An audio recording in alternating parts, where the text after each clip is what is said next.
19 है। ठीक है, देखिए प्रश्न पहले पढ़ लेते हम लोग। 200 लट्ठों को ढेरी के रूप में इस प्रकार रखा जाता है, यानी 200 लट्ठा ढेरी के रूप में रखा जा रहा है। देखिए सबसे नीचे वाली पंक्तियों में 20 लट्ठे हैं। ठीक है, उसके अगली पंक्तियों में 19 लट्ठे हैं। नेक्स्ट अगली पंक्ति में 18 लट्ठे हैं। इसी प्रकार अन्य लट्ठों की वैलिडिटी जो है रखा गया है। ये 200 लट्ठे कितनी पंक्तियों में रखे गए बताना है आपको कि 200 जो लट्ठा ढेरी के रूप में रखा गया है, सबसे निचली पंक्ति में 20 है, उसके अगली पंक्तियों में 19 है, उसके अगली नेक्स्ट 18, ऐसी नेक्स्ट बढ़ते गया है। तो 200 लट्ठे कितनी पंक्तियों में रखे गए हैं, और ये भी बताना है कि सबसे ऊपरी पंक्ति में कितने लट्ठे हैं। ठीक है, तो ये हमें निकालना होगा। ठीक है विद्यार्थी, तो बहुत इजी तरह से हम लोग हल करेंगे। तो ठीक है, तो यहाँ पर लिखेंगे विद्यार्थी हल। हल के बाद लिखेंगे दिया है। क्या दिया है, तो कुल लट्ठों की संख्या। तो सबसे पहले कुल लट्ठों की जो संख्या है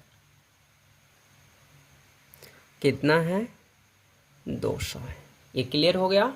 इसके बाद नेक्स्ट विद्यार्थी, यह 200 जो लट्ठों की संख्या है ढेरी के रूप में रखा गया है। ठीक है, यानी ऐसे इकट्ठा करके एक के ऊपर करके रखा गया है। जो पहली पंक्ति में रखा गया 20 लट्ठे, नेक्स्ट 19 और नेक्स्ट 18, इस प्रकार रखा गया है। ठीक है, तो यहाँ पर विद्यार्थी बता दे कुल मीन्स क्या होता है, जोड़। ठीक है, कुल मीन्स क्या होता है, जोड़। तो जोड़ किस में निकाला जाता है, योग में। यानी योग मीन्स क्या होता है, जोड़। दिमाग लगाना है कि एस-एन होगा कि ए-एन होगा, बहुत लोग ये भी डाउट में हो जाते हैं। तो यहाँ पर योग मीन्स क्या होता है, जोड़। जोड़ को किस रूप में जानते हैं, कुल के रूप में। यानी एस-एन निकालेंगे, ए-एन नहीं निकाला जाएगा ना, तो एस-एन हमें निकालना है विद्यार्थी। ठीक है, तो यहाँ पर एस-एन का वैल्यू आपको पता है ना, एस-एन बराबर, यानी उसमें एन की वैल्यू आती है, डी की, ए की वैल्यू भी आती है।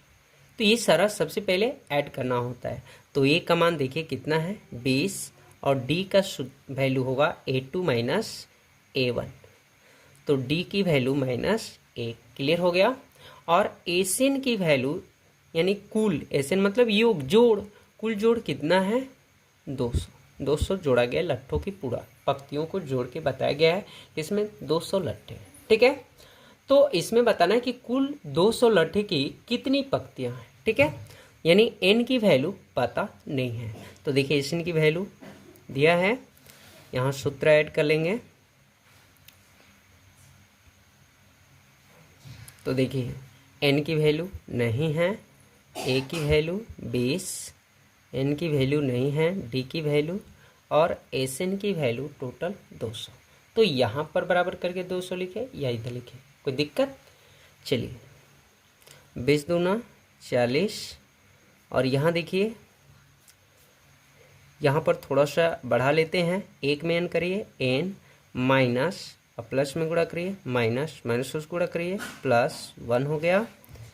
और इस तरह कर लीजिए, थोड़ा समझने के लिए हम बड़ा कर दिए तुम्हें।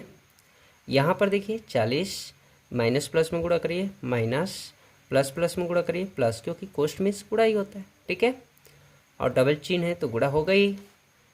अब देखिए 40 एक 41 माइनस एन इक्वल टू 200।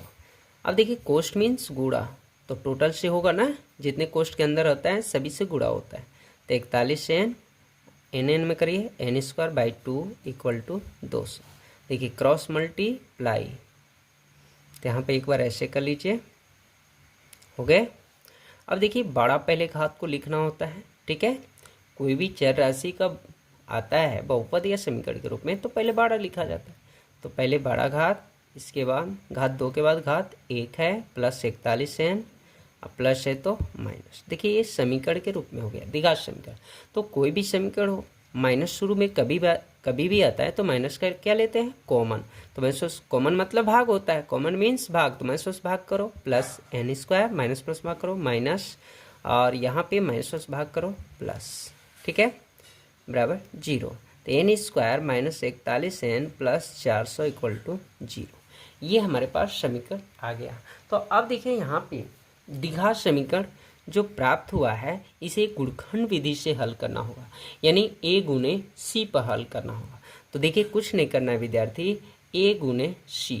तो a गुने c बनाने से पहले आपको थोड़ी चेक कर लेना है इधर साइड में कि वास्तव में ये प्रश्न सही है कि नहीं है। ax² plus bx plus c, यानी शुरू में घात 2 से, नंबर दूसरा है घात 1 से और तीसरा नंबर c संख्या। तो a का मान हमेशा घात 2 से होता है, तो a का मान देखिए 1 और c का मतलब जो हमेशा संख्या से होता है। तो यहाँ संख्या का मान 400 है, 4 से कम 400। इसके दूसरा नियम है विद्यार्थी एलसीएम निकालना। क्या निकालना है? एलसीएम। तो अब देखिए साइड में इधर 400 का एलसीएम हम निकाल लेते हैं, ठीक है। तो यहाँ पर देखिए 400 का एलसीएम निकाला जा रहा है। तो यहाँ पर हम ऐसे कर लेते हैं, आपको साइड में करना है सभी। ये हो गया, देखिए यानी 2 2 2 2 4 बार आया और 5 2 बार।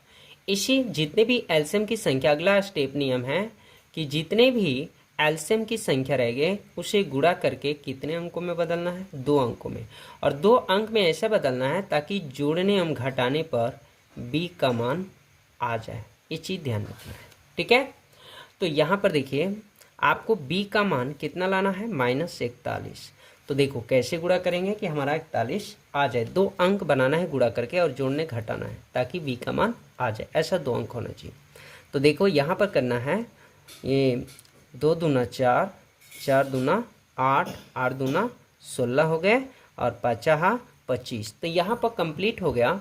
16 और 25 को जब ऐड करते हैं विद्यार्थी तो 41 हो गया। माइनस लाना है तो माइनस में संख्या जुड़ता है, यहाँ पे आ गया। तो यहाँ पर आपको लिख लेना है। यदि गुणा करके यहाँ पे 2 अंक बनाएंगे और नहीं आएगा तो फिर इधर से उधर आपको गुणा करके 2 अंक बनाना होगा, ये ध्यान देना होगा, ठीक है।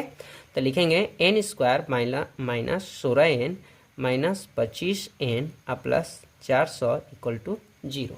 इतना कर लिए विद्यार्थी। चलिए अब कॉमन लेना है, जानते ही हैं। तो n का कॉमन ले लीजिए।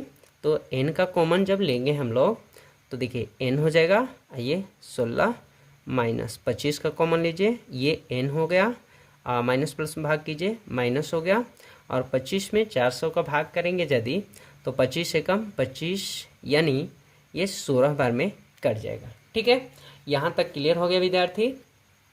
जब ये दोनों ब्रैकेट समान आएगा तो समझो गुणनखंड आपका क्या है? सही है। तो एक बाहर वाला लिख लेना है, एक अंदर वाला। तो देखिए माइनस है तो इधर आएंगे तो प्लस, ये भी माइनस है तो क्या हो जाएंगे? प्लस। तो अब यहाँ पर देखना है विद्यार्थी, कह रहा है कि 200 लट्ठे जो हैं कितनी पंक्तियों में रखे गए? 25वीं पंक्ति में रखे गए हैं कि 16वीं पंक्ति में? तो अब यहाँ पर हम लोग को थोड़ा सा ध्यान देना होगा विद्यार्थी।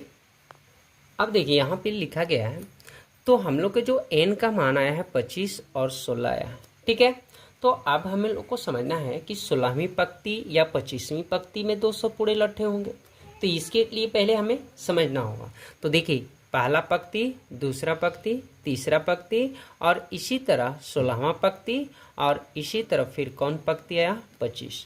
तो ये 16 तक पंक्ति मिला के टोटल 200 लट्ठे हुए कि 25 पंक्ति तक, यही आपको चेक करना है। तो सबसे पहले हम A16 को हल कर लेते हैं, ठीक है। तो ये आपको समझने के लिए दिखा दी, इसके नीचे आपको हल करना है उसके जस्ट। तो लिखना है A16। तो आपको ये सूत्र याद होगा विद्यार्थी, ठीक है। A का मान 20 था, N का मान 16 और D का मान -1। देखिए ये 15 हो गए, माइनस प्लस में गुणा करिए -15, ये 16 5, यानी 16वीं पंक्ति में 5 लट्ठे आ गए। अब चलिए 25वीं पंक्ति था, इसको भी सॉल्व कर लीजिए। A का मान 20 प्लस N का मान 25, D का मान -1, 20 हो गया, ये 24। अब नेक्स्ट देखिए, माइनस प्लस में गुणा करिए -24। तो आपका ये 25वीं पंक्ति में -4 आ रहा है, यानी 25वीं पंक्ति में 4 लट्ठे नहीं है। यानी जब माइनस आ गया तो यानी 25वीं पंक्ति आपका होने वाला नहीं है। तो लिखेंगे 25वीं पंक्ति जो है अमान्य है, क्योंकि माइनस में ऋणात्मक लट्ठे आ रहा है, ठीक है। तो हमारा जो है विद्यार्थी लिखेंगे 200 लट्ठे 16 पंक्ति में रखे गए हैं। क्लियर हो गया। और नेक्स्ट इसमें पूछ रहा था कि सबसे ऊपरी पंक्ति में कितने लट्ठे हैं, तो लिखेंगे जो सबसे ऊपरी पंक्ति 16 है, जिसमें 5 लट्ठे हैं। ठीक है।